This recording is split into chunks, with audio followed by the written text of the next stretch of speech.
صورني. ربنا يبارك فيك.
ما هو غالبيه اللجنه كده يا حاج محمد.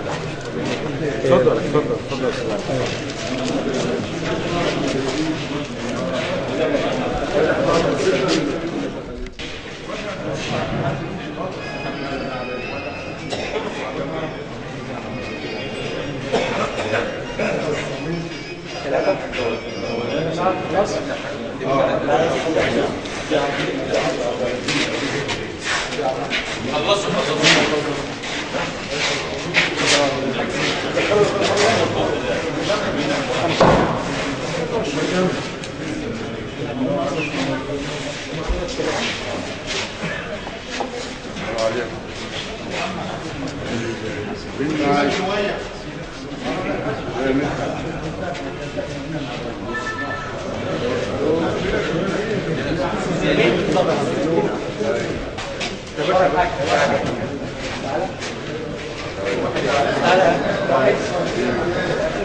يا كريم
صباح الخير مشاهدينا، معكم قناة دمياط النهاردة وبث مباشر لمتابعة سير العملية الاستفتاء على الدستور. كونوا معنا وتغطية مباشرة طوال اليوم.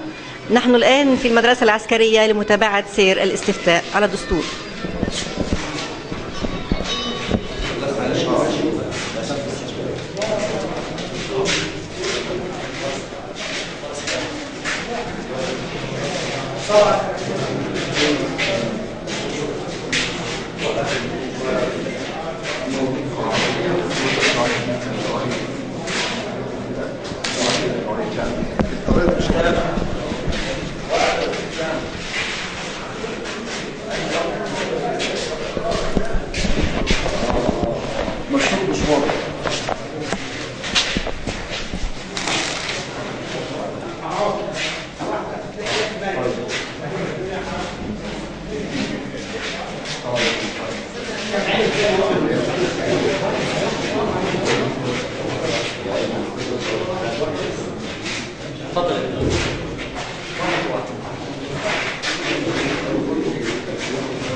من داخل المدرسة العسكرية، من داخل إحدى اللجان، نتقابل مع أحد القضاة للتعرف على حضرته. نتعرف حضرتك. مستشار محمد البدري رئيس النادي. أهلا بحضرتك. لاحظنا إن في إقبال شديد النهاردة على الاستفتاء، إيه رأي حضرتك؟ الحقيقة ده حاجة بتسعدنا رغم التعب اللي احنا بنشوفه يعني، انما احنا سعداء لان العملية سلسة حتى رغم الزحام، انما سلسة. ناس متعاونة وربنا بس يعدي لهم على خير ان شاء الله. إن شاء الله. بالنسبة لتأمينكم كقضاة وتأمين اللجان، إيه رأيك فيها؟ موجود بس من الخارج زي ما لاحظتم وانتوا داخلين، اكيد الجيش والشرطة موجودين في الخارج. حضرتك توجه كلمة للشعب الدمياطي في اليوم الاستفتاء. احنا سعداء ان احنا بنشرف على الاستفتاء هنا في محافظة دمياط، وبنرجو من كل الناس في دمياط انها تقبل على التصويت سواء بنعم او بلا، لأهمية طبعا موضوع الدستور انه يقر او انه يبقى فيه خطوة اخرى. ويعني ونرجو من كل القوى السياسية انها تتقبل إرادة الناس، يعني دي إرادة شعب يعني ايا كان، يعني ايا كان بنعم او بلا يعني. بنشكر حضرتك معالي المستشار.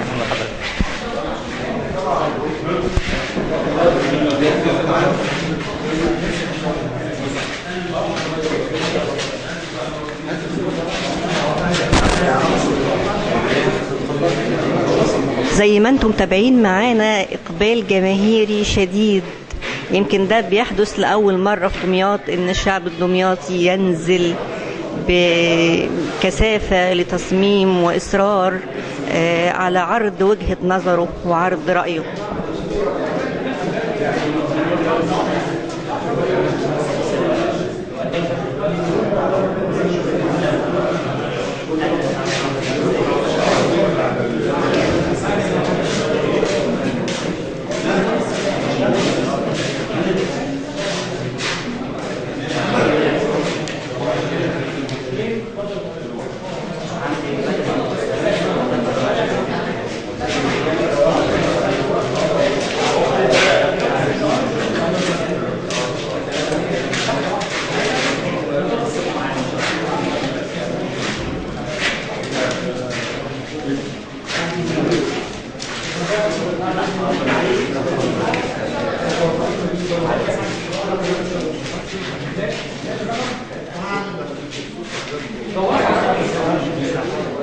وما زلنا معكم مشاهدينا من داخل المدرسة العسكرية.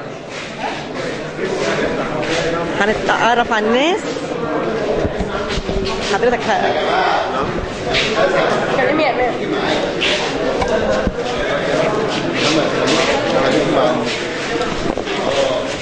ان شاء الله ده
وما زلنا معكم مشاهدينا من داخل المدرسة العسكرية. زي ما انتم متابعين معانا اقبال جماهيري شديد جدا على التصويت، وده بيدل على وعي ثقافة في الشعب الدمياطي بأهمية صوته وأهمية مشاركته في وضع دستوره. نتعرف بحضرتك يا حاج، حضرتك تيجي كده للكاميرا نتعرف بيك. علاء غزال. حضرتك جاي تحط صوتك النهارده ليه؟ ليه؟ عشان البلد. انت حاسس ان صوتك اكيد له تأثير؟ طبعا. عشان البلد تستقر. ايه رأيك في تأمين اللجان وفسير العملية التصويت على الدستور؟ تأمينها 10/10 كويس. تقول ايه للناس؟ اقول للناس ينزلوا يصوتوا عشان خاطر البلد. شكرا ليك. نتعرف بيك يا حاج. هاني الحلو. حضرتك جاي تحط صوتك ليه النهارده؟ طبعا مفيش كلام، احنا محتاجين لان البلد تستقر وتبتدي تتحرك، انما احنا بالوضع ده مش هنخلص ابدا. لاحظت وجود اي تجاوزات امام اللجان؟ لا والله، انا اللي ملاحظه النهارده ان الاقبال كبير اكتر حتى من المرحله الاولانيه زي ما شفنا في التلفزيون. أيوة. وبنتمنى ان الناس تبقى اكتر اقبال على الاستفتاء، والوعي الزايد ده هو المكسب الوحيد اللي احنا كسبناه الحقيقه. شكرا لك. اتفضل حضرتك معانا.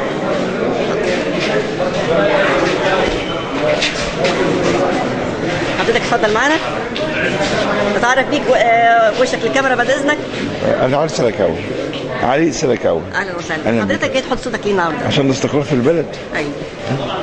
طب ايه رايك في سير العمليه الانتخابيه؟ لا ممتازه كده، مش احسن من كده حاجه، يعني اكتر من كده ايه يعني؟ تامين 100 والدور 100 وكل حاجه تمام، مش مشكله. ايه اللي بتامله بقى بعد العمليه او التصويت على الدستور؟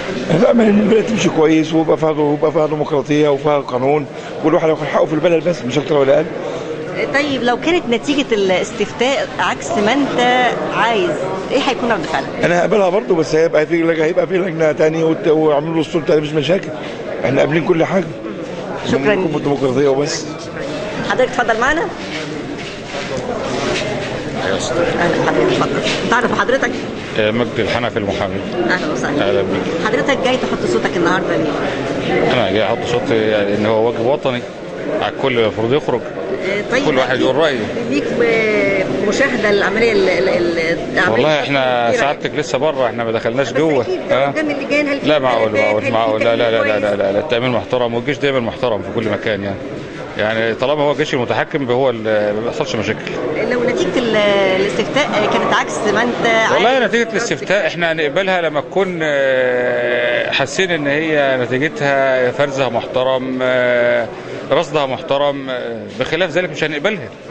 انما هي احنا وضع طبيعي، احنا ناس متعلمين وفاهمين ان طالما احتكمنا للصندوق هنحترمه، بس يكون الاجراءات صح.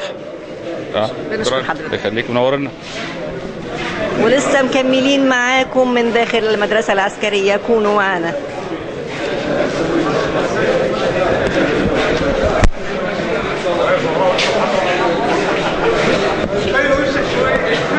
نتعرف بيك. احمد مرسي. حضرتك جاي تحط صوتك النهارده ليه؟ عشان مش راضي باللي بيحصل.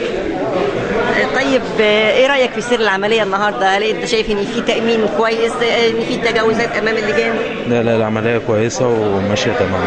ايه اللي بتامله بعد الاستفتاء؟ تطلب ايه؟ اتمنى ان البلد تمشي كويس. شكرا لك. شكرا. تعرف بحضرتك؟ شريف حسن. حضرتك جاي تحط صوتك النهارده ان شاء الله. اكيد حاسس بقيمه صوتك. اكيد طبعا، صوتي بيفرق. اكيد. يا نعم بيفرق، لا بيفرق، لان دلوقتي احنا في بلد ديمقراطيه وانتخابات نزيهه، وكل صوت بقى بيفرق عكس ايام الماضي، ايام النظام البائد كان الصوت ما بيفرقش، كان بنسبه الاستفتاء كانت بتطلع 90% و95% ايام حسني مبارك. انما دلوقتي بقى حتى النسبه في جميع دول العالم الديمقراطيه بقى بتطلع 58% زائد 48%. فدلوقتي بقى صوتنا له قيمه، وبصراحه الدستور من اروع الدساتير اللي اتكتبت في العالم. طيب لو كانت نتيجه الاستفتاء عكس ما انت هنقبلها.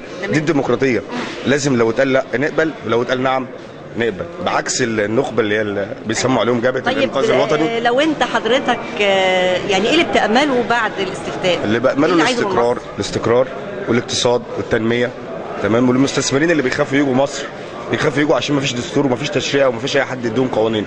اي مستثمر دلوقتي عشان يجي من بره، عشان يجي يدي فلوس او يضخ فلوس في مصر عشان يعمل مشاريع، ما فيش حاجه تضمن له حقه.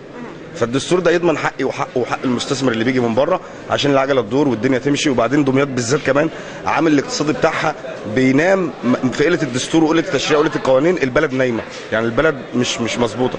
لكن لما يبقى في استقرار وفي اقتصاد العجله هتدور والدنيا هتمشي وهتبقى زي الفل. بنشكر حضرتك. شكرا. في لفتة جميلة لاحظناها من معظم الآباء إن هم صحبوا أبنائهم معاهم، ودي لفتة كويسة من الضمايطة لزرع في نفوس أطفالهم أهمية وضع الصوت والاهتمام بالانتخابات أو بالدستور. لو سمحتي هي قناة ايه دي؟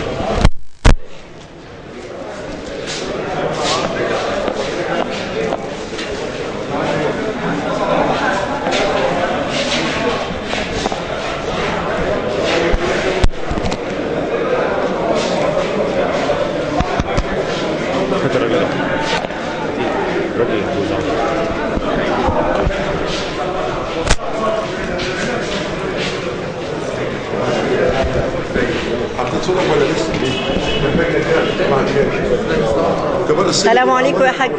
ممكن حضرتك تسجل معانا؟ أوي ممكن نعرف الرقم أول. طيب تمام. هشوفها لك أهو. اوكي حضرتك معانا الكاميرا هنا زي ما انت كده، خليك هنا اهو جنبي. اتفضل جنبي. ماشي. وشك للكاميرا بعد اذنك. لا نتدور كده. كام؟ ايوه ماشي. اتعرف باسم حضرتك؟ محمد شوكت السيد احمد. اهلا بيك. حضرتك جاي تحط صوتك ليه النهارده؟ 73 سنه دلوقتي. ربنا يديك الصحه يا رب. ولازم اجي، امال ايه؟ واجب. انت عارف واجب علينا. اكيد ان صوتك ليه قيمه. امال ايه؟ ايوه. ايه اللي بتامله من البلد بعد الاستفتاء سواء نعم او لا؟ اولا الامن والاستقرار. ايوه. وده اهم حاجه في الامور اللي ماشيه دلوقتي. لازم نوصل للامن والاستقرار، ما فيش اكتر من كده. وبعدين التنميه لازم البلد ايه؟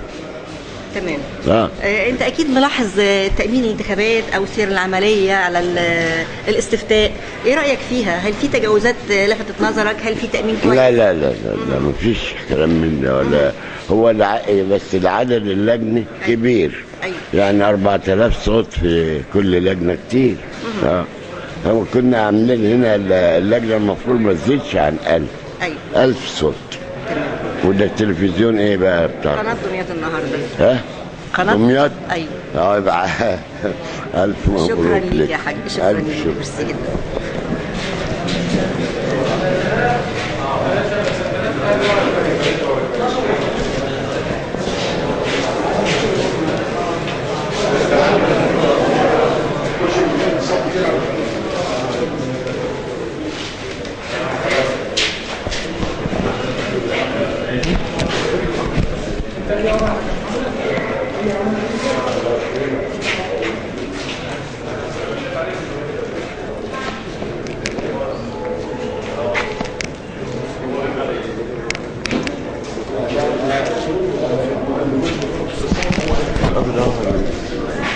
بتاع اللجنه ده.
خلاص خلاص.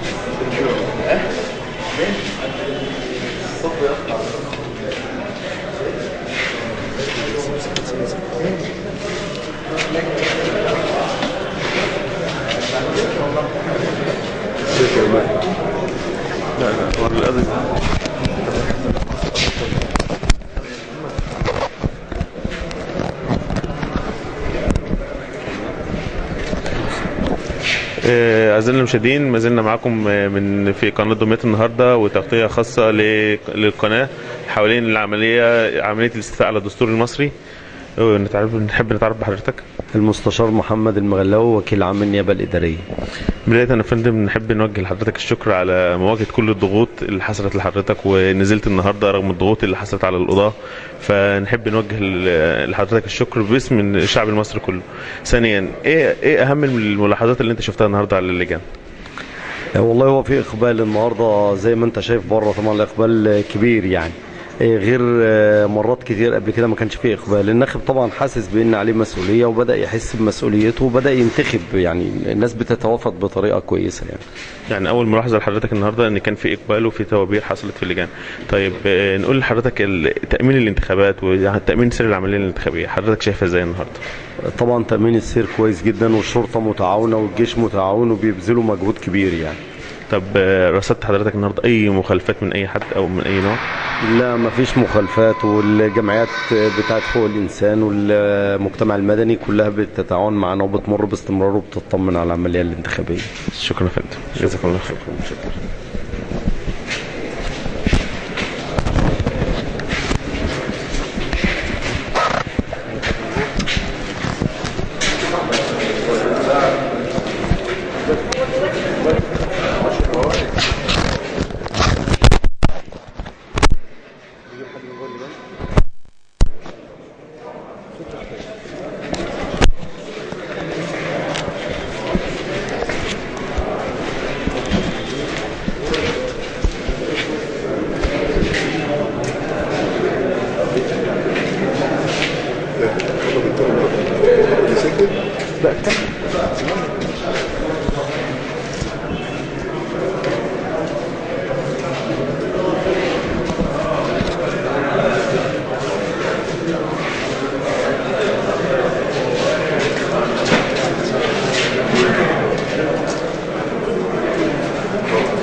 9 لجان عامه و283 درجات التجربه وعدد 386 لجنه موزعه على المحافظه.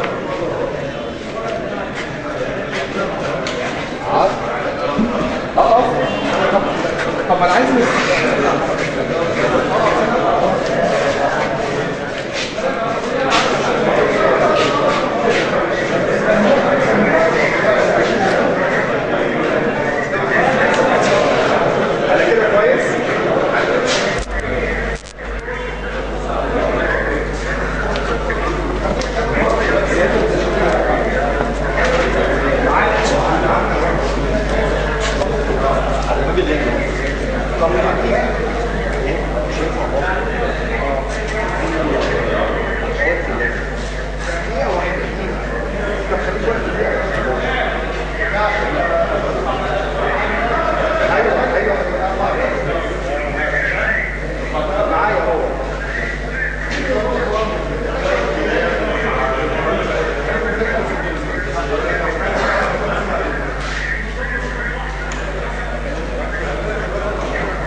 ايوه معاك اهو انا جاهز انا سامع. طيب ماشي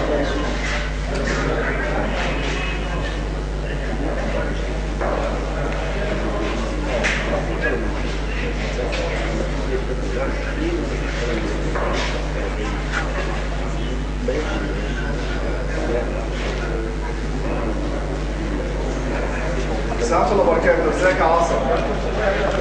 الله يخليك يا عاصم، الله يخليك.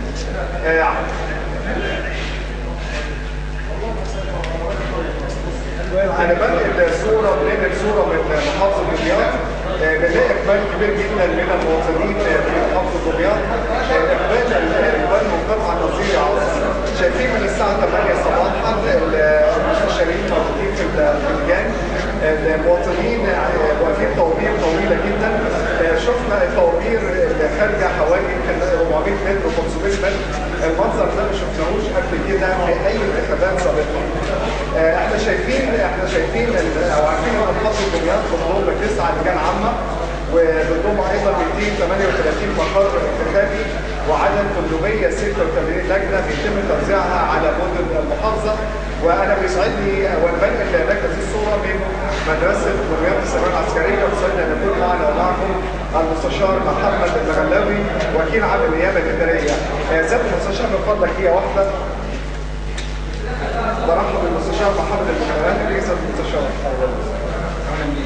الاقبال الكبير اللي احنا شايفينه النهارده على لجان الاقتراع، شايفين طوابير كبيره جدا، شايفين حوالي 900 واحد تقريبا حتى الان يعني تم التصويت على كان النهارده الاقبال جامد جدا. الاقبال من الساعه 2 من الصباح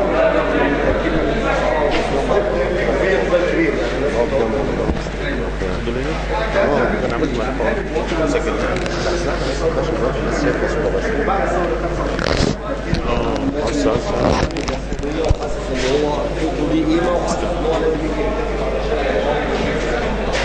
شايفين هنا في موظفين موجودين، تم زياده عدد الموظفين ايضا.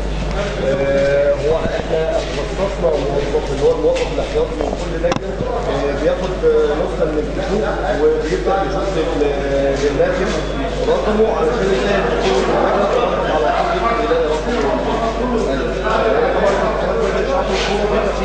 احيانا مساعده بره كده، انما دلوقتي مفيش مساعده، فبنضطر نقدم المساعده للناس.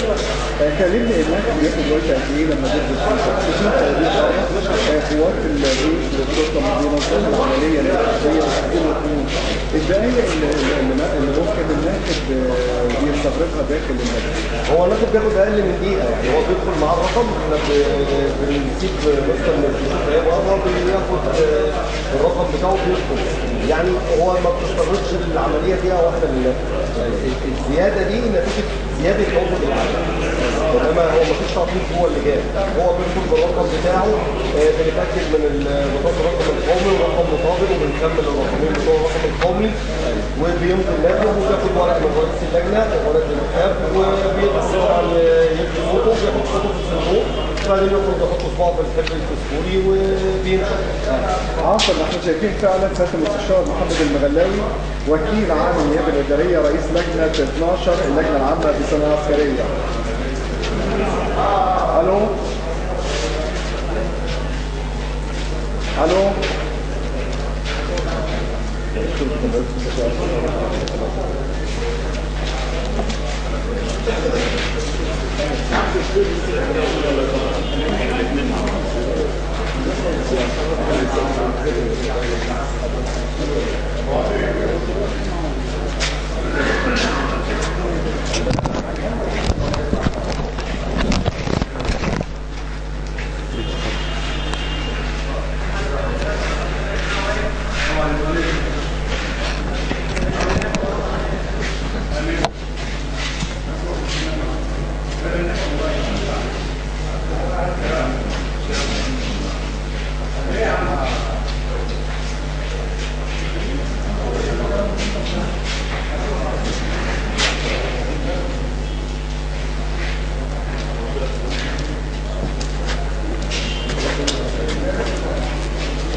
أعزائي المشاهدين، احنا شايفين النهارده اقبال كبير جدا من المواطنين. منذ 8 صباحا وجدنا الاقبال على اللجان الانتخابيه، اقبال منقطع النظير. شفنا طوابير طولها اكثر من 500 متر داخل امام اللجان العامه. شايفين ان الصوره اختلفت تماما قبل 25 يناير وبعد 25 يناير. المواطن المصري حس انه صوته مهم جدا في العمليه الانتخابيه، وشايفين ان الناس قالوا ان احنا حريصين جدا على ان احنا ندلب صوتنا، لان صوتنا مهم جدا في هذه العمليه الانتخابيه. صوتنا بيأثر، ممكن يأثر على نعم او لا. بالطبع ان الصوره ما اتغيرت. حسينا ان المواطن المصري فعلا حس ان صوته مهم جدا. حسينا ان فعلا الديمقراطيه، احنا نعتبر في سنه اولى ديمقراطيه هذه الايام. نتمنى فعلا للشعب المصري ان الصوره تتغير، فنتمنى ان الشعب المصري فعلا العجله تدور زي ما بيقولوا.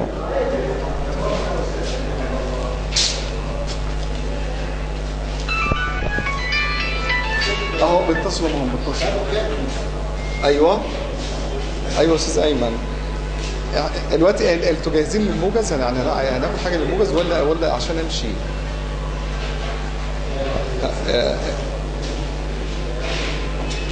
طب بص، انت شايف الصوره؟ شايفني؟ هل انت شايف يمين اهو؟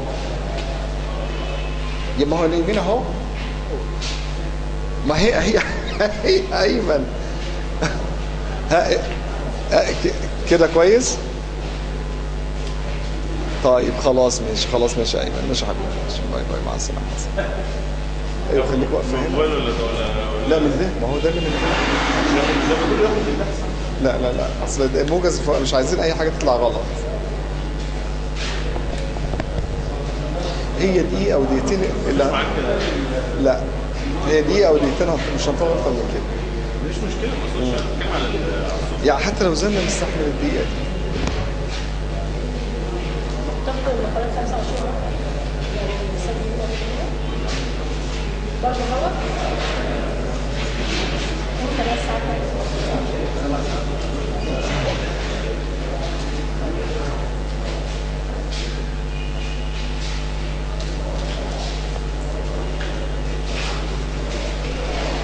المجتمع المدني مين هنا كمان؟ في اثنين هناك. طيب احنا هنسجل مع مدام عفاف وبعدين هنسجل معاك. ايه؟ ماشي. مشاكل على طول ينفع كده. الزحمه كده صعبه. ما خلصوش، هم عاوزين يتغدوا ويصلوا بس 5 دقايق. ما هو علشان يقلل بس يعني هم هيقفلوا دلوقتي يتغدوا ويصلوا عشان يكملوا 5 دقايق بس، يعني مش هيقفلوا ولا حاجه. على فكره في ناس تحت كتير. بس هم ماشيين هنا اللعبه عشان يتغدوا. وانتوا جايبين غداكم معاكم؟ طب جميل. ترسموا على الغدا. تعالى. احنا يعني انت هتتفرج ما ينفعش خالص. طب خلاص، المفروض احنا جايين نغطي زيكم تعملوا حسابكم يعني. لا احنا اللي نتغدى. اليوم تغطية الاستفتاء على الدستور من داخل مدرسة الثانوية العسكرية، ومعانا عاوزين نقول جدنا بقى او ابونا الكبير. الله يخليك، الله يبارك في صحتك. نتعرف بحضرتك بس. ابراهيم عبد الفتاح. كم سنة يا حاج؟ كم سنة؟ يمكن 80. يعني ممكن نقول اكبر مسن جه العسكرية النهارده. الله يخليك. طيب طب نسأل حضرتك، انت جاي لي النهارده ومشارك رغم التعب وكبر السن والمشقة اللي انت فيها؟ جبت ابني معايا اهو وصاب مصلحته والله. طب انت ليه مشارك النهارده يا حاج؟ انت مشارك ليه النهارده؟ اعمل مشارك النهارده وجاي ليه؟ جاي زي الناس اللي بتيجي الواجب بعمله. يعني انت عارف ان ده واجب عليك ولازم تحطه؟ ده واجب وامانه. امانه قدام ربنا سبحانه وتعالى هتستاهل عنها. تستقر عشان البلد تستقر، طبعا امان، عشان يبقى في استقرار ان شاء الله. امال ايه؟ عشان يبقى في استقرار في البلد. شكرا نعم الحاج. طيب الحمد لله حبيبي. ماشي. طب نتعرف بحضرتك؟ جمال المرسي. جمال المرسي. أيوة. من اهل دمياط. ايوه طبعا. طب انت حضرتك ليه جاي النهارده؟ جاي اشارك لان صوتنا ده امانه، واحنا عايزين ان البلد تستقر ونشوف مصالحنا لان احنا تعبنا قوي. طيب نقول لحضرتك ايه اللي انت يعني تأمله في البلد ان شاء الله بعد شايف الاستفتاء؟ ان بعد الاستقرار ده ان شاء الله البلد هتتحسن وهنبقى حلوين قوي، هنبقى حلوين ان شاء الله. شكرا حاجه. تعرف بحضرتك؟ عبده حامد البري. انا جاي عشان ادي صوتي عشان البلد تستقر وتبقى كويسه، وبالذات دمياط وبعض المحافظات. يعني الحاجات اللي بتحصل دي ربنا يكرمنا ويكرم العباد والبلد تتصلح.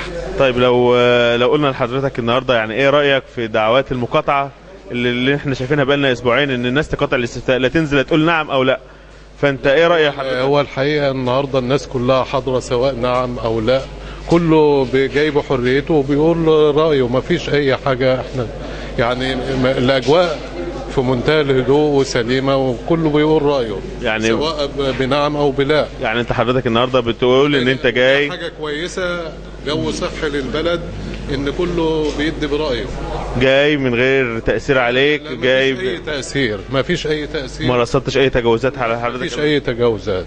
شكرا. شكرا. قدامك كده قدامك كده ايه؟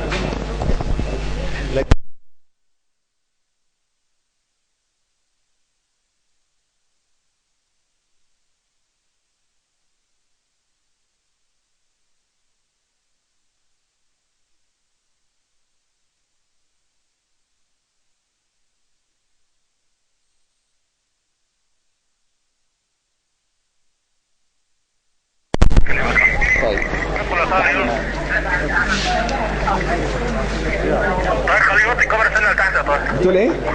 قول له يوطي الكاميرا، قول له يوطي الكاميرا سنه لتحت. وطي الكاميرا سنه، بقول لك وطيها سنه، وطيها سنه. ينزل بيها لتحت سنه، ينزل بيها لتحت. ينزل بيها لتحت. ايوه كده. ايوه كده زي الفل. خلاص كده جميل جميل. انت هتستضيف حد معاك؟ نعم هستضيف معايا مدير مكتب الاهرام، بس نتكلم كلمتين وبعدين نجيب معانا مدير مكتب الاهرام المدام عفاف زكي.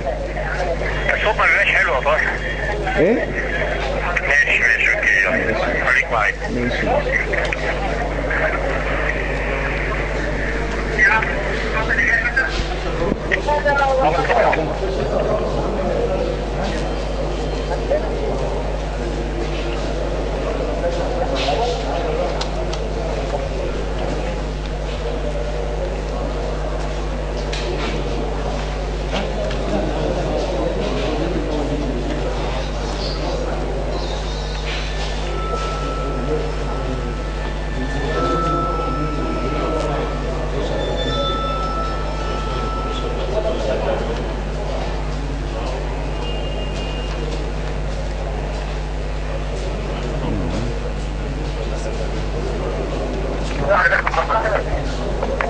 الو. ايش يا جماعه؟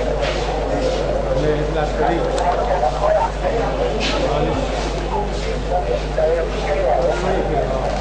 ايه؟ لجنه 12 جبت يعني؟ ها؟ جبته؟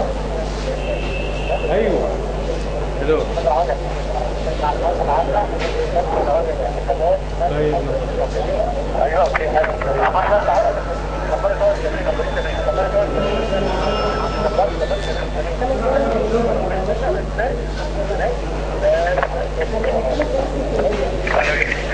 هو كده طارق جاهز معاك.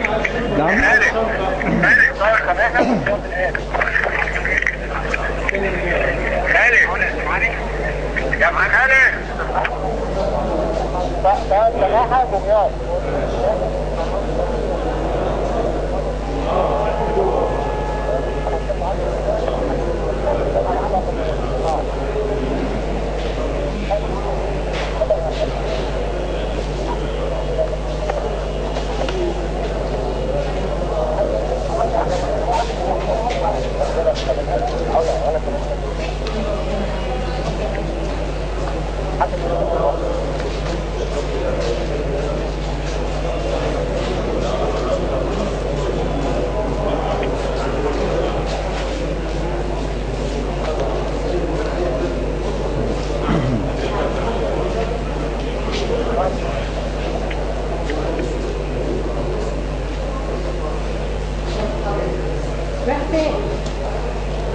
ايوه يا سلطان. ايوه يا ايمن. خليك معايا، ما هو رئيس الوزراء يا عم على الهوا يا عم، ده ناس جامده يا عم. انت بعد رئيس الوزراء على طول. سامعني يا واد؟ بتقول ايه؟ بقول لك انت هتدخل بعد رئيس الوزراء على طول. طيب خلاص ماشي.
أحمد عوضي وزير التنمية المحلية إلى المحافظات تقوم بتشكيل غرف عمليات لمتابعة الآخر في إنجاز المحافظة والتنسيق بينها وبين غرفة عمليات الوزارة لمتابعة مراحل الإنجاز أول بأول وتوفير التصويت والمرورات بالسير حتى إعلان. خصصت وزارة الصحة 1000 سيارة إسعاف تأمين للمرحلة الثانية على الاستعداد على مشروع الدكتورة 17 وقال المتحدث عمر أن الوزارة اعتمدت خطة رفع درجة الاستعداد بجميع مناطق الإسعاف والطوارئ والطوارئ والمستشفيات داخل المحافظة التي يتم الاستفتاء فيها وكذلك المحافظات الممثلة لها مع تدعيم الإقامة القائمة بسيارات الإسعاف الاستعداد. استنى حاجة، رقم كام اللي 12 ولا أما جولة في محافظات تعالى صباح اليوم متوجه نحو 652,000 وآخذة إلى بلاد أسوانية في المرحلة الثانية الابتداء في المرحلة الثانية على الأسرة موزعة على 219 مركز و238 مقرا بها و886 لجنة فرعية تحت إشراف 1000 من الهيئات القضائية يعاونهم 2658 موظف إداري من العاملين بالمديريات الخدمات بينهم سيدة في اللجنة مساعدة في الكشف على المستقبلات عندهم شمس العملية الخلية المالكية في القضاء الداخلي ووضع معي صديقي زميلي طاهر سماحة. الو ايوه علا، مساء الخير. طاهر، بداية وصلت المشهد لبيت طاهر. بحييك علا من مدرسة الثانوية العسكرية بمحافظة دمياط. احنا شايفين مدرسة الثانوية العسكرية اقبال منقطع النظير. شايفين من الساعة 8 ان طوابير ممتدة لحوالي 300 متر و400 متر خارج المدرسة. شايفين القوات المسلحة والشرطة منظمين العملية الانتخابية، منظمين الطوابير لتسهيل العملية الانتخابية. شايفين ان بيطلع يعني 20 فرد كل حوالي 5 دقائق، فده بيسهل العملية الانتخابية داخل مدرسة دمياط الثانوية العسكرية. بالإضافة إلى شايف أن مستوى الزحام الشديد على مستوى اللجان بنفس الصورة. شايفين أن الصورة مختلفة تماما عن أي انتخابات سابقة يا علا. طاهر، أريد أن أعرف هل هناك مشاهدات أو هناك خروج للعملية الاستفتاء؟ احنا سجلنا مع العدد من المستشارين، سجلنا مع المستشار محمد البدري رئيس اللجنه الفرعيه رقم 11، وسجلنا ايضا مع المستشار محمد المغلاوي وكيل عام النيابه الاداريه.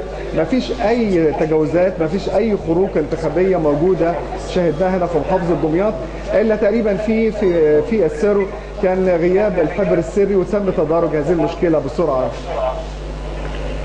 طاهر، اللجنه اللي انت موجود فيها سيدات ام رجال؟ اللجنه رجال. احنا شايفين انت عارفه علا ان الضمايطه حريصين جدا، وقتهم ثمين جدا، بيحسبوا وقتهم بالدقيقه او بالثانيه. شايفين الضمايطه واقفين طوابير لمده ساعات طويله، نسوا عملهم، نسوا شغلهم، نسوا ان هم ورشهم او مصانعهم او متاجرهم، ووقفوا طوابير بالساعات عشان يدلوا بصوتهم. حاسين ان صوتهم مهم جدا، قالوا ان لازم النهارده هننسى شغلنا، هننسى كل حاجه، عايزين ندلوا بصوتنا. صوتنا مهم جدا، مهم جدا في العمليه الانتخابيه، سواء بنعم او سواء بلا. شكرا زميلي طاهر سماحه من دمياط. بشكرك جدا يا علا، الله يخليك. شكرا.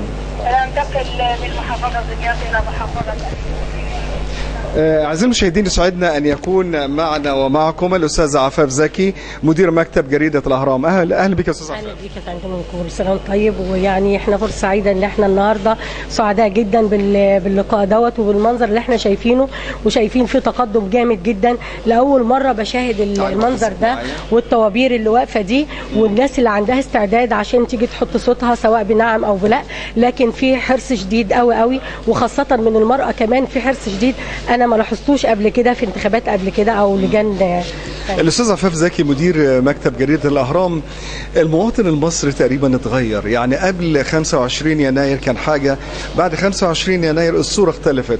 حس ان هو صوته مهم جدا، حس ان هو لازم صوته هيأثر في العمليه الانتخابيه. بالطبع طبعا، بدليل على الاقبال الكبير جدا من الناس ومن المراه على الانتخابات. حتى ست البيت قامت بسرعه الصبح تقول انا بطبخ عشان انزل احط صوتي وهجري بسرعه. وشفت كمان ستات كبار ورجاله كبار جدا في السن حريصين جدا، واللي جاي وساحب ابنه معاه علشان مش قادر يجي اللجنه، لكن مصر عشان ان هو يحط صوته ويقول سواء بقى نعم او بلا. لكن يعني مصمم على الحضور، وبعدين احساس منهم ان ده هيغير كتير في بلدهم وفي مصر اللي كلنا بنحبها واللي احنا بنتمنى لها مستقبل اكبر. وان شاء الله انا حاسه يعني بتقدم كبير جدا، وحاسه ان الايام الجايه احسن كتير من اللي راح. زي ما قلت ان الضمايطي بيحس بيحس بقيمه الوقت، حسن صوته، لكن قال لازم انسى شغلي شويه النهارده، كل وقتي وكل يوم بقى دي النهارده انه يدلي بصوته. ده كان جديد على المواطن الدمياطي. ده فعلا انا لاول مره انا كنت بنزل اللجان ممكن الاقي 5 10 واقفين، وبعدين الطابور لو زاد عن 5 دقايق يمشوا. انا شايفه ناس هنا، انا لاحظت واحد جاي وجايب كرسي معاه، فبساله انت جايب الكرسي ليه؟ بيقول لي عشان لو طولت ساعات طويله اريح الكرسي، لان انا رجليا في عنده غضروف وتعبان، فاضطريت اجيب الكرسي عشان استريح. يعني عنده الاستعداد انه يقعد ساعه واثنين وثلاثه وخمسه كمان مقابل ان هو يحط صوته. بيقول لك لازم اشارك في العمليه الانتخابيه ولازم اشارك في اي حاجه لبلدي، لان الوضع اتغير. انا دلوقتي حاسس ان وجودي وصوتي له قيمه، فعلشان كده انا حريص ان انا اجي احط صوتي. المرأة شفناها ساعات طويلة واقفة هنا، سواء في مدرسة اللوزي الثانوية، نسيت كل حاجة. هل فعلا ده بيبقى نابع من إرادتها الشخصية، ولا بيبقى في خايفة من الغرامة اللي ممكن تجي لها؟ لا خالص. يمكن الناس كلها عارفة ان مفيش غرامة او مش مقتنعين بحكاية الغرامة، لكن هم بيجوا من جواهم عشان عايزين يحطوا صوتهم. لدرجة ان في ناس بقول لحضرتك قاموا بدري يطبخوا علشان يجوا، اللي هم ستات البيوت، ان هم يحطوا صوتهم، ومش علشان غرامة ومش عشان اي حاجة. حتى انا سالت ناس انتوا جايين عشان بيقولوا في غرامه كده، قالوا كل ده ما يهمناش، احنا اللي يهمنا ان احنا نحط صوتنا. وبعدين احنا حسينا ان صوتنا ده مهم جدا وغالي جدا، فازاي نضيعه على الفاضي، وازاي ما نحط صوتنا، وازاي ما نحضرش حاجه زي دي، لان بصراحه حاجه احنا ما شفناش قبل كده وسعداء جدا بيها. فجايين براحتهم هم، يعني ايه، بمحض ارادتهم هم، مش حد قال لهم تعالوا. الحرص الشديد على الإقبال على العملية الانتخابية أو التصويت في الاستفتاء، ده بيرجع للمواطن المصري عموما إنه خايف على بلده، خايف إن هي يحصل حاجة، عايز العجلة تدور زي ما بيقولوا، عايز مشروعات تنمية تتم في البلد خلال الفترة الحالية أو الفترة الجاية إن شاء الله. لا، هو كل الناس الموجودين بيقولوا إحنا عايزين العجلة تدور وعايزين البلد تشتغل، فعشان كده لازم نروح ونحط صوتنا ونقف كلنا إيد واحدة، ومفيش حاجة اسمها إحنا اتنين، إحنا واحد، إحنا كلنا واحد، مفيش حاجة اسمها إخوان والليبراليين، مش كلنا واحد، كلنا مصريين. يعني انا عايزه اقول ان احنا كلنا مصريين وكلنا بنحب بلدنا، يعني كله بيحب مصر وعشان حب مصر ده كل الناس جيت. طيب احنا شايفين ان الشعب المصري انقسم قسمين، ده يرجع لايه؟ طب وازاي نداوي هذا المأزق الكبير، الشرخ اللي في الشارع المصري ده يتداوى ازاي؟ ان شاء الله هيتداوى، لان المصريين بطبيعتهم طيبين وبطبيعتهم بيحبوا مصر وبطبيعتهم يعني متفاهمين، بس هي يعني ايه حاجه كده يعني سحابه، وان شاء الله ربنا هيعديها وهيبقى كلها مصر، مفيش حاجه اسمها نص كده ونص كده او حاجه من دي، احنا كلنا مصريين. هل لابد ان احنا في هذه الفتره نحكم لغه الحوار، نحكم لغه السياسه؟ يعني السياسه هي لغه فن الممكن، هل فعلا الحوار هو السبب او هو الخروج من المأزق؟ لا، لابد من لغه الحوار عشان الكل يفهم الوضع ايه. ولغه الحوار والسياسه الصح هتحسس الناس بالصح، مش هتحسس الناس بالقلق، عشان ما حدش يدخل ويفهم ناس حاجه غلط. فلازم لغه الحوار، ولغه الحوار قدام الناس كلها، في التلفزيون، في الجورنال، في الاذاعه، في كل مكان لازم لغه الحوار تستمر عشان الناس تفهم وتعرف مصر دي ايه. مصر دي غاليه قوي قوي قوي قوي، حرام ان احنا نعمل اللي احنا بنعمله ده. لازم نحس ان احنا كلنا، احنا هنا اسمنا مسلمين، سواء مسلمين او اقباط، فاحنا مصريين، احنا واحد. البعض قال ان دايما الحوار بيجي في الوقت الضايع، يعني كان امبارح فيه وقبل كده برضو كان فيه، هل الحوار جه فعلا في الوقت الضايع؟ للاسف هو فعلا جاي متاخر شويه، لكن كان مهم وجاب نتيجه. انا حاسه ان جاب نتيجه بالدليل الحشد اللي انا شايفاه ده، لكن هو كان المفروض من قبل كده بايام. لكن معلش برضه هو يعني ايه الحوار، وهيستمر بعد الدستور برضه لازم يبقى في حوار. يعني مش الدستور خلاص سواء بنعم او لا خلص، لا ما خلصش، احنا لازم نتكلم ولازم نتحاور مع الناس ولازم نحسس الناس ونحسسهم بالامان. لان انا شخصيا حاسه ان في امان، حاسه ان اللي جاي احسن من اللي راح ان شاء الله. أنا شايف النهارده الإقبال الكبير وأنت جاي تغطي هذا الخبر في اللي هو الاستفتاء. لو تكتبي خبر أو منشط تقولي إيه بقى؟ يعني على الصورة الجميلة اللي أنت شايفاها تقولي إيه؟ يعني أنا سعيدة جدا بالإقبال الكبير دون. الناس في عندها وعي، دليل على إن في وعي. الوعي ده كان قبل 25 يناير ما كانش موجود، الوقت خالص مختلف تماما. الوقت في وعي وفي ناس فاهمة وعارفة هي جاية ليه، بدليل عن إن ما شفتش حد جاي حد قايل له تعالى. كل جاي بمحض إرادته وكله جاي فرحان وسعيد، سواء بنعم أو بلا، كله جاي فرحان وسعيد. وإن شاء الله اللي جاي أحسن من اللي فات بإذن الله. أنا أشكر الكاتبة الأستاذة عفاف زكي مدير مكتب الأهرام. شكرا يا فندم، شكرا لك. أنت النهارده جايه حريصة على إنك أنت تدلي بصوتك، ليه؟ اول مره احس بالامان في بلدي، وان بحريتي، وان انا النتيجه اللي سواء قلت او لا هيبقى في نتيجه هلمسها ليا ولولادي، وان دي هتحسن لي حاجات كتير.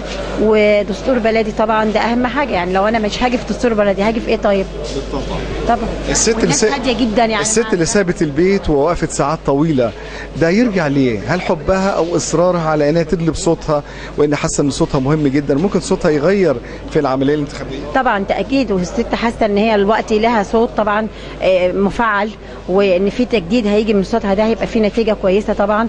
وكمان في ناس هنا جايه، ده في ناس طبخه على يعني من بالليل، تمام. وهنا زحمه جدا جدا، وما تحسش حتى ان المراه عامه طبيعتها رغايه او حاجه، لا ده كل دماغها شغاله لوقف الطابور. ما تحسش بقى زي زمان لو في اي طابور او اي حاجه بتلاقي دوشه او قلق او صوت عالي، لا ناس طابور كتير جدا وفي هدوء، كل واحد واقف مترقب منتظر، ومنظمين حتى نفسهم من غير ما تقول لحد اقف طابور او حاجه. لا اشكرك جدا. انا شكرا. انا شايف انك انت حريص على انت تدلي بصوتك، حريص على انك انت تقول صوتك، ان تدلي تقول انا عايز اخش وادلي بصوت. حاسس ان صوتي ده شهاده. ايوه طبعا شهاده عليه، لازم اتحاسب عليه، اصل هتحاسب عليها يوم القيامه ان شاء الله. وشعب دمياط كله يعني عايز البلد تستقر ونرجع كده نحب بعض زي زمان ان شاء الله. يعني ان شاء الله باذن الله. طب ده يرجع لايه؟ هل الصوره اتغيرت؟ لا يعني احنا هنا بنحب بعض بصراحه، مهما يحصل ما بيننا بنحب بعض. مفيش حاجه اسمها مسيحي، مفيش حاجه اسمها مسلم كده، احنا هنا بنحب بعض. انت النهارده جاي انك انت حريص على انك تدلي بصوتك، ده ليه؟ ادي صوتي لان ده حق بلدي عليا. تاني حاجه البلد ماهاش عاجبه حد. يعني من ساعه السيد مرسي ما مسك البلد، والبلد في انحدار مش في تقدم. ما بنتقدمش احنا كطبقه عامله، ما عدناش لاقيين ناكل، ندفع على ميه ولا ندفع نور، ندفع حاجه. البلد وقفت. يطلع الاستاذ البلتاجي امبارح بالليل استفز الناس على قناه من القنوات. احنا اللي بيحكمنا النهارده حكم القوه. القوي هو اللي بيحكم في البلد. احنا عايزين النظام ده يتغير. احنا اخترناهم واحنا بنندم ان انا اخترتهم. انا واحد من الشعب بندم ان انا اخترت الناس ديت، لان ما شفناش منهم حاجه، ما احناش شايفين منهم حاجه. وان كنا شايفين منهم الوضع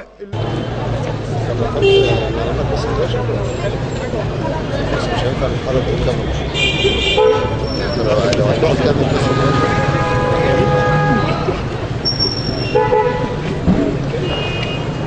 يعني احنا ساعة ما جت تسيبنا وماشي يعني تيجي ازاي يعني؟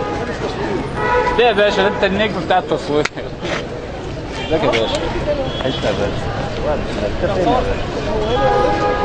شوف لك وش ده الوش بتاع التصوير.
مكملين معاكم من امام مدرسه اللوزي للبنات.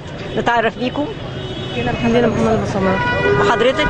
ساره محمد ابو سمر. حضرتك والدتهم؟ ايوه. ليه حرصتوا ان انتوا تيجوا تحطوا صوتكم النهارده؟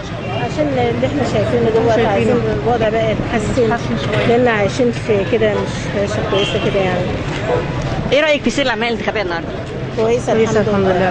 هل شفت في اي تجاوزات؟ لاحظتي تجاوزات او في تامين؟ لا كويسه. لو نتيجه الاستفتاء غير عكس ما انت كنتي ترغبي، هيكون ايه رد فعلك؟ هتقبليها ولا هترفضيها؟ لا هقبلها طبعا. هتقبليها. تقولي ايه للشعب المصري النهارده؟ هقول له يعني هقول له يعني ننتخب عشان الحالة تتصلح في مصر بدل كل ساعة الدوشة اللي احنا بنشوفها دي. شكرا ليك. شكرا ما تعمل معاها شكرا.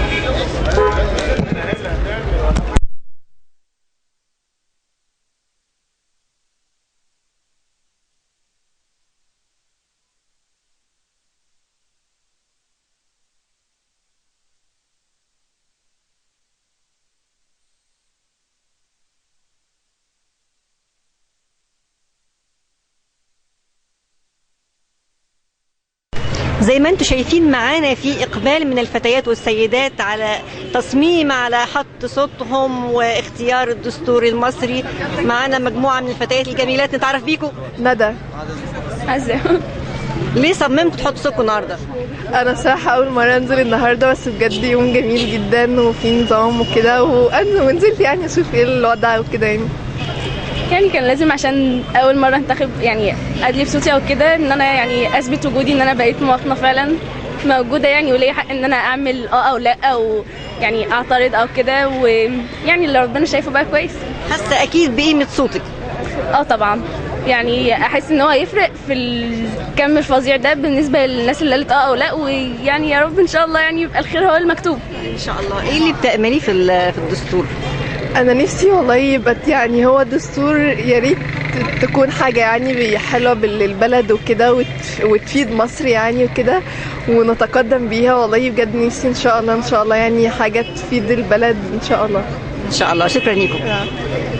نتعرف بيكم يا جماعه، تشاركوا معانا. مش عايزين. اوكي. معانا الزميله هبه. نتعرف عليكي يا حاجة؟ نعم. نتعرف بحضرتك؟ اهلا وسهلا. صفاء حسنين. اسم حضرتك ايه؟ صفاء حسنين. يا ترى ايه رأيك النهارده وانتي نازلة تحطي صوتك في الدستور؟ لا مية مية. في اي حاجات عوقتك يعني بصراحة لا الحمد لله مفيش حاجة. يا ترى بقى قلتي نعم ولا لا؟ لا دي حاجة تخصنا انا بقى. ربنا معاكي يا رب. بقى ان شاء الله. تتمني ايه بقى للبلد والدستور؟ استقرار للبلد ان شاء الله باذن الله. ان شاء الله. شكرا جدا لحضرتك. وهنكمل بعض اللقاءات مع الناس.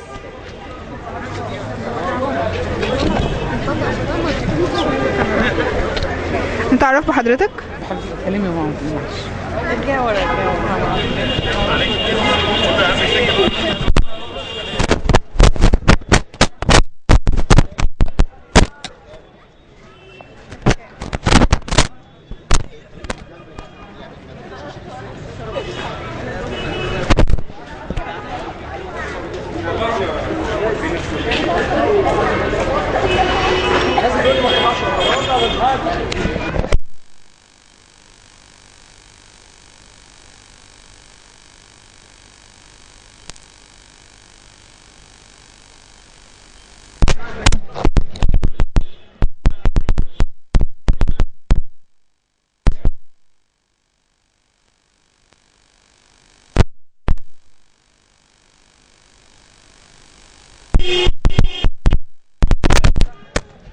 يا ترى ايه رأيكم في سير الاستفتاء النهارده؟ والله يعني هو كويس نوعا ما، يعني العملية كويسة، في نظام شوية. يمكن كان في أزمة فوق، بس الحمد لله كان الناس ما شاء الله عليهم كانوا منظمين جدا فوق، يعني بيحاولوا ينظموا الطابور على قد ما يقدروا، يعني ما شاء الله عليهم. الحمد لله، وربنا يوفق مصر وينصر مصر. ربنا يخليكي يا رب. شكرا جدا لحضرتك. اسم حضرتك ايه؟ الحاجة نفيسة. يا ترى وحضرتك تعبانه كده نازله تستفتي في الدستور؟ ان شاء الله باذن الله. ليه يا حاجه اشمعنى وحضرتك تعبانه يعني؟ واجب عليا يا بنتي، واجب عليا. بنعمل الواجب اللي علينا وكله على الله. طب وايه رايك في مساعده الناس ليك النهارده؟ لا اخر جمال والله، حاجه كويسه والله. الله يخليك، ربنا معاكي. مستناكي ان شاء الله ما تخلصي صوتك. طيب يا حبيبتي، شكرا يا اروح منين بقى؟ اطلع ولا اطلعي يا حاجه.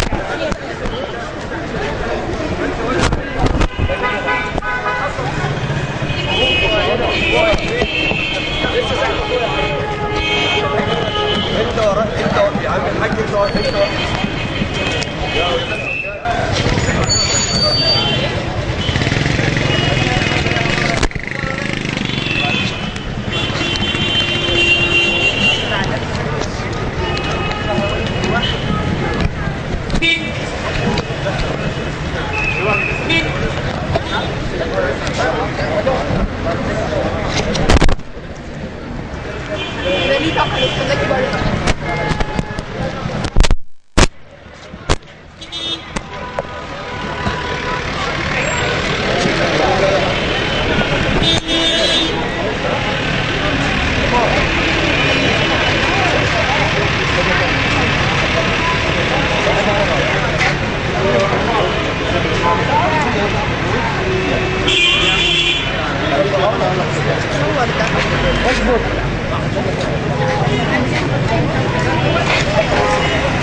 نجيب العربية هنا بقى.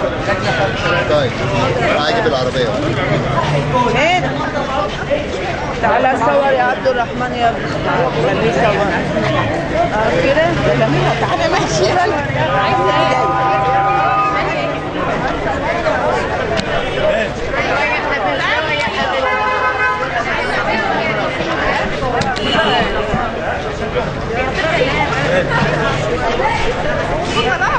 هو هيجيب عربية. كمل. سجل معاهم. طيب ماشي. لو انت عايز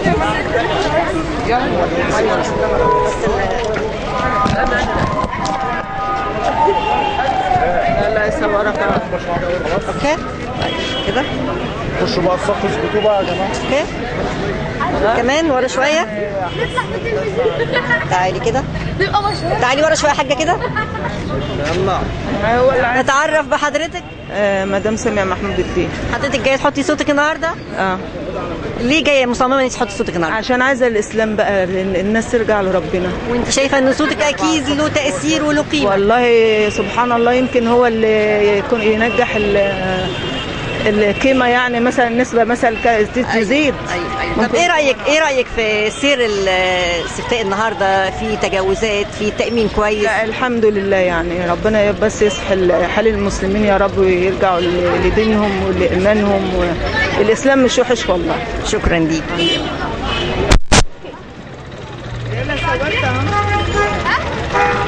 اخوان المسلمين، الله تعظمك يا رب، وقدراتك وعظماتك وخيراتك يا رب. عندنا يا رب تمين الدمياط ومات الجديد. خلاص كفايه بقى، علشان خلاص كده اتبعت كتير. الله الله الله دمياط. الله احنا انا عاوزه نفسك ايه؟ نفسي ان شاء الله، نفسي ان شاء الله، نفسي ان شاء الله البلد ايه تاني يجي لنا محافظ دمياط. عاوزه البلد اللي راح مصر دلوقتي تحت حزب الوفد. الله هو وعند موسى. عاوزين البلد ده بحزب الوفد مع الاخوان المسلمون. من عند قرآن ربنا. اقرأ اقرأ اقرار اقرار من عند ربنا. اقرار اقرار اقرار اقرار بالقرآن الكريم. ومع ايه؟ وعاوزين يا رب من وراء سيدنا محمد صلى الله عليه وسلم. يا رب ورثنا يا رب، ورثنا يا رب بالحق والأمانة.